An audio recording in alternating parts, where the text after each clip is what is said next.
Greetings and salutations, amateur historians, bored teenagers, and everything in between. My name is Mado. Today, we're talking about a man that truly helped form the world we live in today, with an abundance of food, clothing, and counterfeit iPhones. A man so important to world history that most people watching this video would have already guessed Christopher Columbus. It's Zheng He. His name's in the title. Come on. Before we begin, make sure to like, comment, and subscribe with notifications so that YouTube shows this video to more people. In case you didn't know, that's how it works. Alright, it's time. Let's talk about Zheng He. Picture this, it's 1371. I'm sure your mother remembers it like it was yesterday. The 100 Years' War is raging. Hint hint, wink wink. Arnold II has been named the Bishop of Utrecht.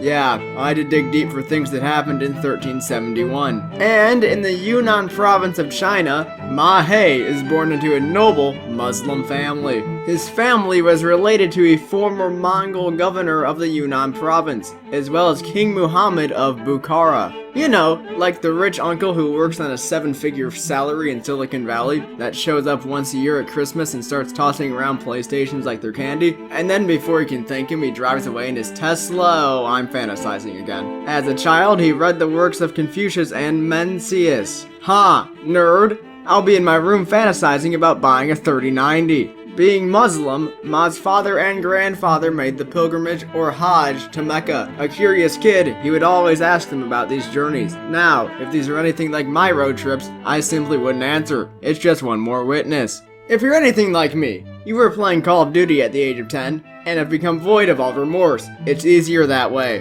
If you're anything like Ma He, and if you are, please contact me at MadoRxN on Twitter. You played real-life Call of Duty. Except instead of guns, it was spears, and instead of 6-year-olds up past their bedtime, it was Mongols. Alright, that's your cue, Activision. Get on it. The Yunnan province was recaptured by Ming Dynasty forces, thus ending the Yuan or Mongol dynasty in China. As was tradition, Ma He was captured, got his balls chopped off with a sword, and sent off to a Ming court. Dang, that's a painful tradition. Not quite as painful as Thanksgiving with cousins you don't know. No, I don't want to play with you. Let me binge watch the original trilogy in peace and tell me when the damn food's ready. True story, but damn, the dude got his balls chopped off. What's that? Men without balls live longer? Well, whilst he served in the court, the emperor of the Ming Dynasty saw the young boy's potential and gave him military training.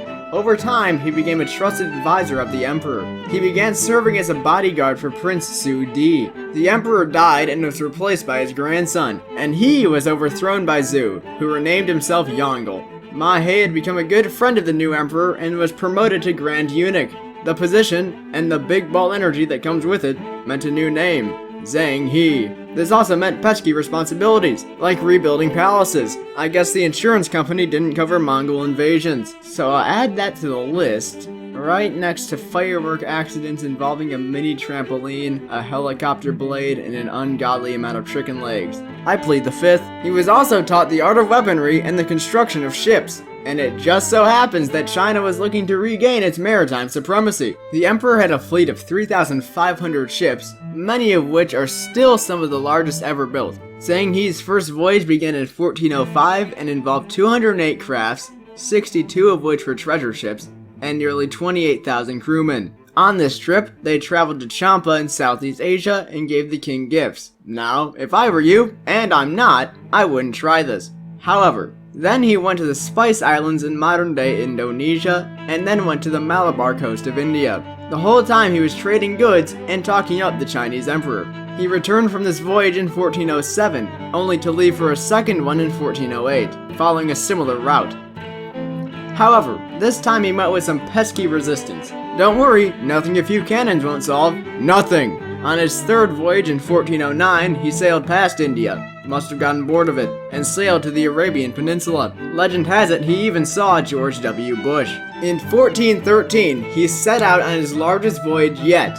He went to India, the Strait of Hormuz, Oman, Yemen, Egypt. He traveled down the east coast of India and eventually reached the Mozambique Channel. Then he returned to China to show off his prized possessions to the emperor. And by prized possessions, I mean over 30 foreign diplomats. Also some giraffes and zebras, because why not? In 1417, he set out on a 5th voyage, but he forgot about his 30 backpacking buddies and had to set out for a 6th voyage to return them home. And when he returned, Yongle was dead. The new emperor ceased travels, and I'm sure Zheng was pissed, but he just went with it because arguing with emperors is typically bad for one's health. His final voyage left 10 years after his 6th.